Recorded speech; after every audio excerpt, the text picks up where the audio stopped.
What's going on, everyone? And Hello, Nihon. This is the podcast where I myself, Clayton, and Ehab, and Christian talk about Japan. Now, on last episode, we had to rush, so I rudely interrupted Christian. Christian, I'm going to give it back to you. I don't even want to talk anymore. Guys, thank you for listening. If you want to, you can follow us on all social media platforms. Yeah, so I think we were talking about how much English Japanese people will be able to understand if you're visiting Japan. And yeah, so how much English do you think people will be able to understand, guys? I think it really comes down to where you are in Japan. If you go to the big city versus maybe the suburbs, and then versus the very countryside. So for me, I live in a city, but I wouldn't say it's as big as it is in Tokyo. I would say using English here is pretty difficult because not many can speak it. And if I were to speak English to people, I would have to use very basic English with gestures as well to help them understand what I'm saying. What about you, Clayton, over there in Hokkaido? Yeah, you're not getting anything. Learn some Japanese if you're going to the countryside, because there's very little English here. So what would happen if you walked up to someone and say, "Hey, excuse me, so I'm actually looking for the spot. Can you help me find the spot? Where is it at?" They'd panic. They'd try to help, but I think they would probably, politely shoo me away. Hey, yo, what up? Where that Mickey D's at, though? Hey, yo? What about you over there in Tokyo? Yeah. The thing about Tokyo is you really don't know who speaks English and who doesn't. Mm-hmm. I think it's safe to assume that people don't speak English, although there's a good amount that do. But I think, I don't know, just I would hate for you to walk up and speak English to someone and then they're just like totally just throw them off. But you can always, if you really don't speak any Japanese and you really need help, I'd recommend walking up to them and speak very slowly in English, and I think they might be able to put the pieces together.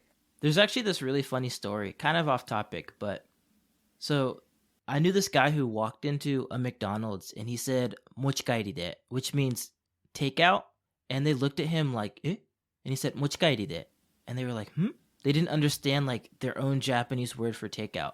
And then he said "take out," and they were like ah. So basically what I'm trying to say is, yeah, there's a Japanese word for Japanese words, but a lot of times if you say something in English, they might understand what you're saying. And what else do I want to say? Sorry, I'm kind of blanking right now. That's okay. No, you're good. Was this person you, Christian? This was not me. This was actually a professor that I had. Oh my god. Yeah, but sometimes they'll understand the English if you say it really slow in a Japanese accent. Not only that, but sometimes the English word is more natural to say than the Japanese word. Oh, I see. It's for takeout, you're saying? They would say take out. Another thing, so Ash's catchphrase from Pokemon, gotta catch 'em all. In Japanese, it's Pokemon getto daze, which means Pokemon getto, get. I'm gonna get Pokemon. Yeah. The Japanese word for get is tsukumaeru, but he says get. Mm-hmm. They love to insert their English whenever they can. That's very true. I always wondered what that was in Japanese. Oh, sorry, go ahead. Well, we all know Pokemon happens in a unilanguage world. There's only one language. That's why Ash can go to all these random islands and they all speak Japanese or English. His name's Satoshi. No, it's not. You lie. Aren't they all different? Misty's not Misty, is she? No, they're all different. No. I think it's Kasumi, Satoshi. I don't know. I know Pikachu's Pikachu. That's true. Yeah. What is Brock? It's probably Bobu or something. No. Bobu? Oh no. But no, I get what you mean. Even though there are some English expressions that they use in Japan, if you say it in your natural voice, they might not understand it, like take out. Or even if you just say water, they probably won't even understand that. Because in Japanese, they have the katakana language, and the pronunciation of some of the words are a little different. So that's something you need to be aware of when you're trying to say certain words to Japanese people to help them understand. Even like McDonald's, like I've said McDonald's to Japanese people before, and they had no idea what that meant. Like I would say like, "Where's McDonald's?" and they don't know what it is. So you have to say, "Where is McDonald's?" Then they'll understand. Or Guys, where's McDonald's? I'm not racist, which is a great way to start a sentence, but I kid you not, if you walk up to someone and say, "I'm looking for McDonald's," they might understand you, they might not. But if you walk up to them and say, "I'm looking for McDonald's," there is a much higher chance they will understand you. Yeah. I'm so glad you said it, because I was going to, too. I was like, not to sound racist, but because it does sound super racist. That's how people would make fun of, like, Asian people, because, you know, Asian, Chinese, Korean people are all the same, apparently. But no, it's their alphabet, the katakana alphabet. Yeah. Yeah, sometimes it's best to just kind of throw away grammar and just use words, and they'll understand you a lot more. Yeah. All need is word. Yeah. That's actually a really good point because, like, obviously we all want to teach like proper English to our students or even to people that that we're trying to teach English to. But sometimes you have to use kind of broken English if you want to get a message across. Like what he's saying, like if you're looking for McDonald's, you just say like, where, McDonald's, where McDonald, like something basic like that. They would actually understand that. When I taught at a middle school, I had a ninth grader, and we were doing interview tests. I was bringing them in one at a time. And so the teacher told me for the interview test, first ask them, say like, "Hello, how are you? What's the date?" And then ask them the grammar questions. And so I was bringing people in, "Hey, how are you? What's the date?" Okay, question, question, question. Cool. And then there was this one kid, I guess, who was kind of like the class clown. And he didn't really pay attention a lot in English. And so I brought him into the interview to do the test. And I'm like, "Hello." He's like, "Hello." And I say, "How are you?" And he looks at me, And I said, "Oh no." Like, you know it's bad when you ask, "How are you?" And they can't even get past that question. Yeah. And so I was like, okay. Like, I want him to at least get some points. So I was like, "How are you?" And he's like, "I'm good." So, like, he understands, "How are you?" But he doesn't understand, "How are you?" Oh, the accent. So, yeah, you have to exaggerate it a lot. Right. Whenever I see the kids, I always ask, "How are you?" You think by now they would realize what I'm saying, because it's the same thing every time I see you. Yeah. I think it's the initial catching them off guard when you just Don't talk to me! Yeah, like well, not don't talk to me, but like the fact that you said something English to them that quick, they didn't catch the words as normally they would in the classroom. I would say that's how I see it. So you kind of like catch them off guard by asking them something in English out of all of a sudden. That could be it. Yeah, it could be that. Silly gooses. But I think it's the accent too, like Christian was doing right now. Yeah, it's not "How are you?" It's "How are you?" "I'm fine. Yay, happy, happy."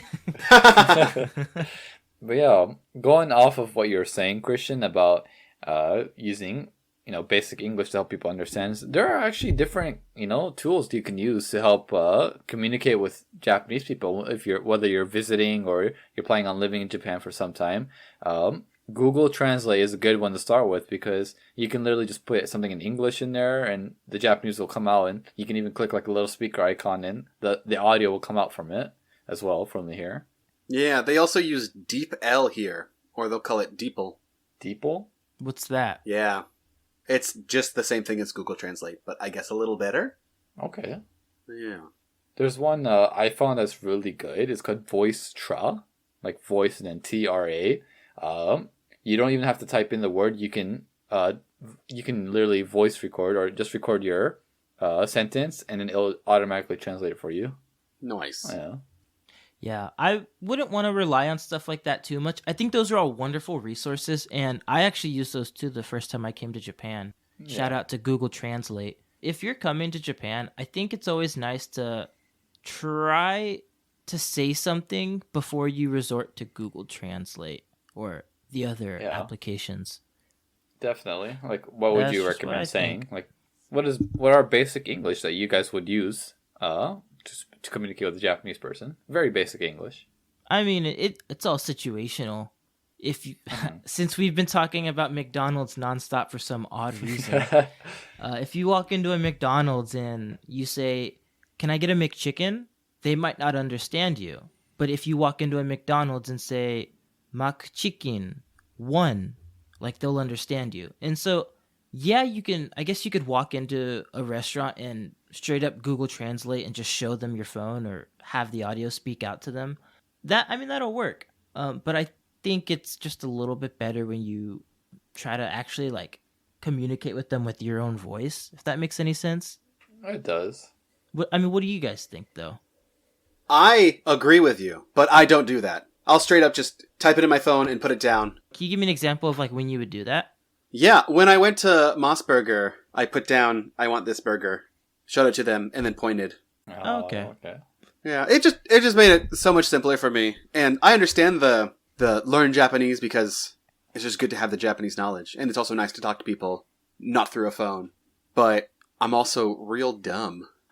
Japanese is a really hard language to learn. I don't It blame is. you. It am! It is.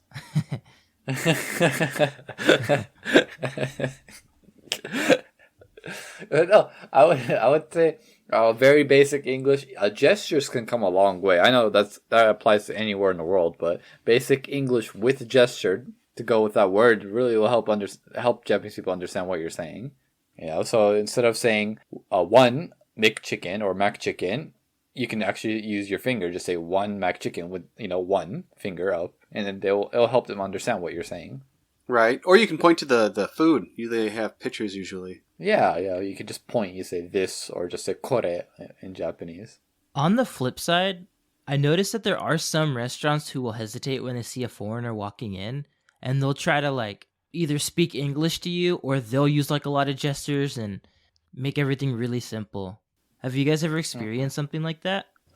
I've had them bring me English menus, Okay. like right off the bat. Yeah. I've had that too, like where I've gone to a restaurant, the menu's in Japanese, and they'll ask me, "Do you want the menu in English?" And I tell them, "No, I'm fine. I can read it in Japanese." But I have some friends who can't speak Japanese at all, and that is actually really helpful for them. Or sometimes, if you're lucky enough, at least in my area, there's someone in there who can speak very basic English and can kind of help you with what you want to order. But it's really rare, at least in my area. What about you, Christian? Have you had any experiences with that? Yeah, I've been given an English menu so many times. Even when I speak Japanese to them, like, just me or us two or whatever. Even if I like start reading stuff on the menu in Japanese, they'll sometimes feel inclined to speak English to me. Mm-hmm. I went to Starbucks not too long ago and I was like, espresso shot. Oh, I think I already talked about this a while ago. Next time, just say, "Oh, I don't speak English." I've been wanting to do that, but every time the situation happens, I forget. I really want to know what happens. Yes. Oh, man. What would you say where you're from? I'm probably going to go with Spanish. I'm from Spain. You also don't even need to say that. You don't need to say where you're from. "Oh, I don't speak English." すいません、英語ちょっと。I mean, it's true. There are some foreigners I've met in Japan who can't speak English.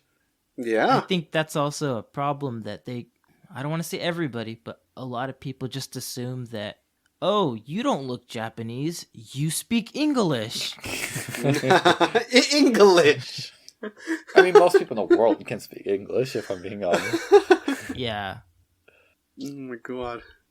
But yeah, using English in Japan can be pretty tricky. So if you're planning on coming to Japan for a trip or anything like that, make sure you prepare in advance, like what are easy expressions I can use depending on the situation, like whether you need to find the nearest restroom or toilet, or where's the nearest McDonald's. So I'm sure a lot of people want to go to McDonald's in Japan, or even Starbucks. Don't do it. There's no reason. It's garbage everywhere. Come on.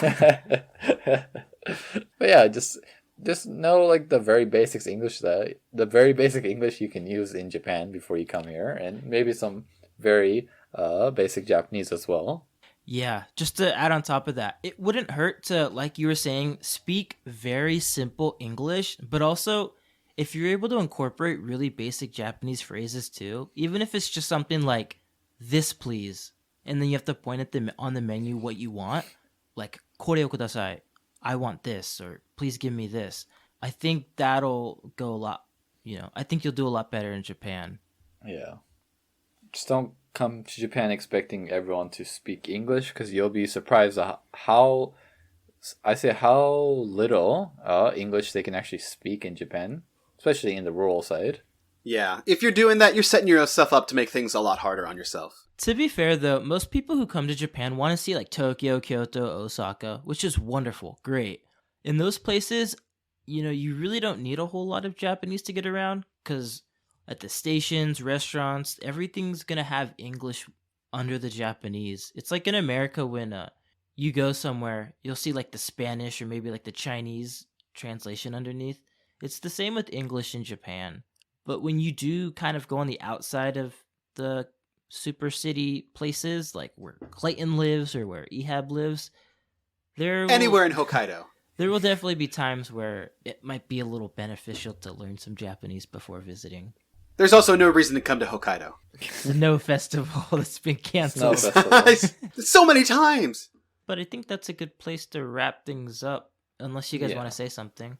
Maybe, like, next episode or two, we can do some, like, easy Japanese things for people to learn. Oh, that might be good, too. Yeah. I like that. Yeah.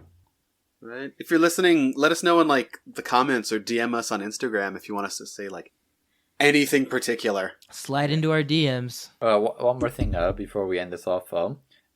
When you come to Japan, know that at least in those main cities that you mentioned, like, if you go to Tokyo, Kyoto, Osaka, I would say at least hotels or places where they expect a lot of foreigners to go, there's likely someone there that can actually speak English. Because in my experience, when I was traveling here in Japan, say like the other time I went to Osaka and I was telling my friend, like, we can actually use English here when we talk to the hotel staff compared to Nehime, because people, more than likely, they'll be able to speak English, and we just spoke regular English, and the staff actually understood what we're saying. Like, there was at least one person who could help us.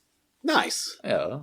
If you're a cheap person, keep in mind that usually hotels that have, like, English-speaking staff or in big cities, they might be a little bit more expensive because they have someone that speaks English. They know that a lot of tourists visit that spot. So if you can find somewhere that doesn't speak English, kind of on the outskirts, you might be able to get a bigger bang for your buck. But yeah.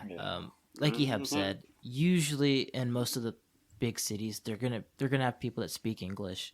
I'm sure most of you guys are gonna visit big cities, but yeah, if you want to save a couple bucks, maybe get a little bit off grid. Go a little bit away from the main heart of the city. Go out to the countryside where Clayton's at. I bet you could find some I wouldn't cheap go that hotels. Oh, God. Hey, they have some cheap hotels in Hokkaido, I'm not gonna lie. It's because no one lives here. It's just empty buildings. They need money. All right. Well, let's end it here. Yeah. Clayton? Alrighty, thank you guys for listening. If you want to, you can find us on all social media platforms under Hello New Home Pod. If you want to, go ahead and click that follow button to wherever you're listening for us. We'd like that. We'd also like it if you guys rate us 5 stars. So, Spotify looks great. Amazon has a thing now to where you can rate us. Oh. That would be super cool, Do right? I know, it. who listens to Amazon? But whatever, who knows, whatever. But until next time, bye. Bye. Maku wa doko?